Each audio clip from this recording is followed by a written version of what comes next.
Hello, trading has closed on January the 15th, 2025. As always, we'll start with our disclaimer. We'll go over our calls, then make our predictions.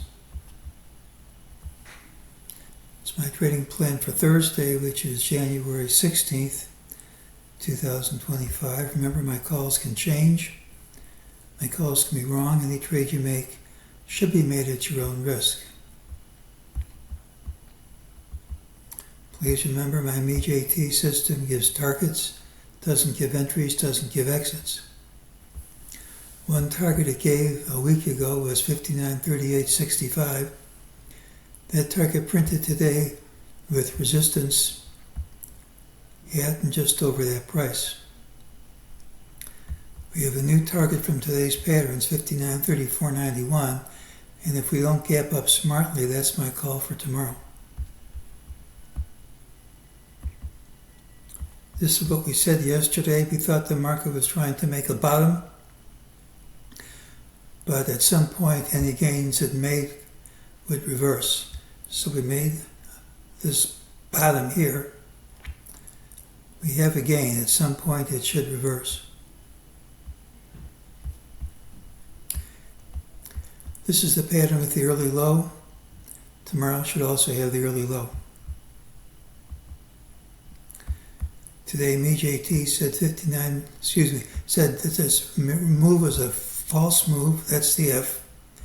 Gives us our target for tomorrow, 59.3491. Well, we certainly had support from the TDST line. That support never held. I personally find these lines to be more helpful than DeMarc's sequential or combo signals. Are very helpful. We have a good rally. We still haven't taken out any of these prior highs, and until we do, it's vulnerable to reverse. This is the 50-day moving average.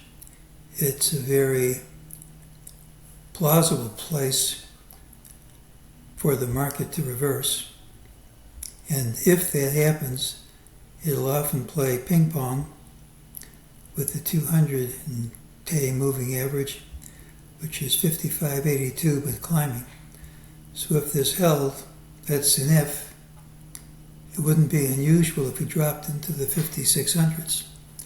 That hasn't happened yet, but we're at resistance from this average. Let's look at some other things.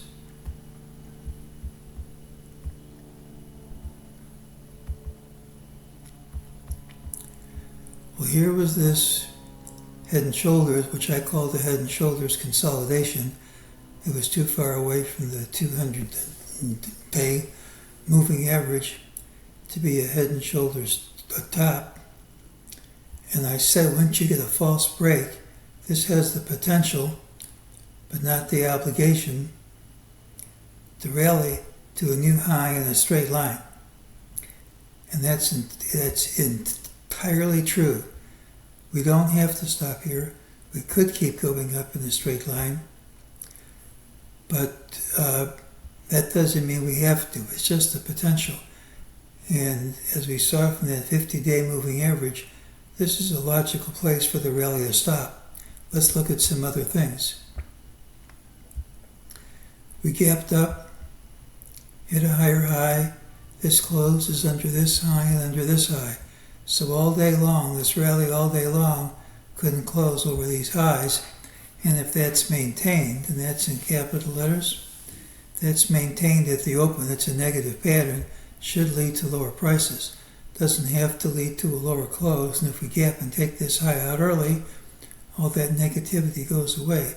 But right now, that's a negative pattern.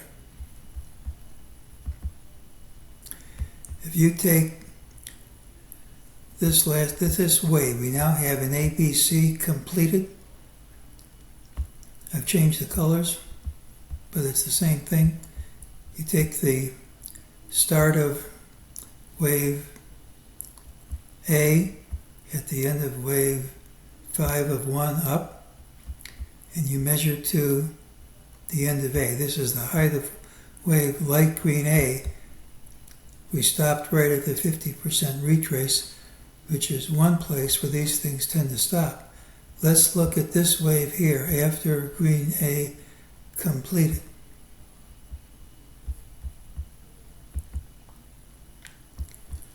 Well, here's your 50% retrace, and you can count this as A and set it at 61.8. Count this as B, and C is right there. So we have C at 1.618 times A right at this high, which is also a fib retrace of this and also at the 50-day moving average.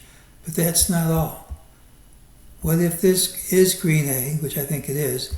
What if that's green B? We're just hypothesizing. What if green B ended right here with this ABC? We said it had a retrace at some place. And what if we get a green C, which is equal to green A? We would come up with a target of 5642.96 cash. So let's remember 5642 plus.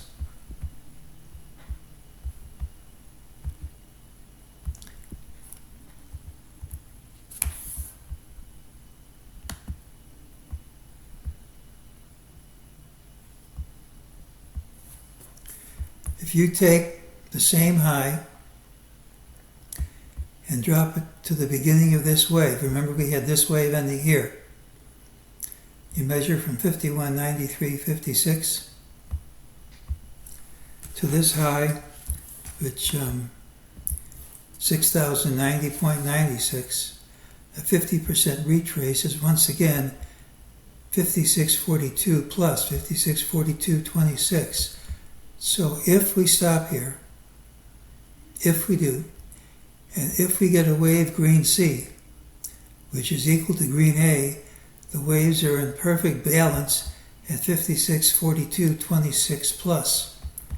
So if we break this, that relationship goes away. But if we start dropping right from here, and don't forget we have negative patterns, if we do start dropping, we have balance of the waves right at 5642 plus, completing an ABC.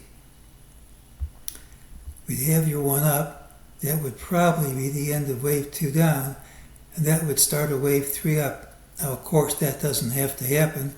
It's a plan. We overtake this high, then that's not the right count. But for right now, we have an ABC up. We have a lower target. We said at some point this would have to retrace. This is a candidate for the end of this move up. And if that's true, which we don't know yet, but if it's true, we're going to drop 300 handles to get balance of the waves in one scenario. So tomorrow's pattern has early low, which doesn't tell us where we open. We have a lower MEJT target, and unless we gap up smartly, the rules call for it to print. Now we gapped up at a higher high, but closed under intraday highs, and if maintained at the open, this a bearish pattern should lead to lower prices, regardless of how we close. Now there's wave balance we showed at the high of day, and if that high holds, and that's not a given, but if that holds, there's wave balance at 5642 plus cash, which likely would mark the end of the correction of the bull market. So we're going to pencil in that price. We're going to just throw it out the window if we break this high by more than a penny or two. I mean, this high should hold. If this high doesn't hold, then I'm not going with that. But if this high holds, we're looking for over 300 handles on the downside, and probably it's not going to take us too long to get there. So we'll have to see if this holds or not. It's the pattern with the early low. We have a lower target, and that's today's call.